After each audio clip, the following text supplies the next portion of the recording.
Kind of noisy out here, but let me talk to you about some wild stuff that people believe that's completely wrong.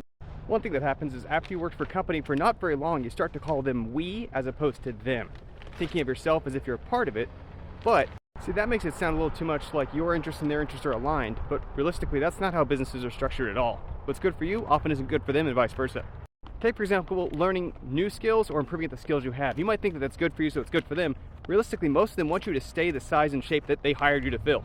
And the root of this problem is actually a century ago in Taylor's Scientific Management, in which they basically decided you're not hired to do things your ways as a craftsperson, you're hired to do things the way a company says they ought to be done. Really basic example, but like if you're a McDonald's chef, you don't cook the way you think it ought to be cooked, you cook McDonald's way. That's obvious, right? Less obvious is giant software companies work the same way. They want you replaceable by someone fresh out of school with the same degree or the same credentials. So it's literally up to you to grow into new roles, and once you've outgrown that role, they won't tell you, they'll try to resist your growth. It's up to you to find or create the opportunity big enough for who you've become.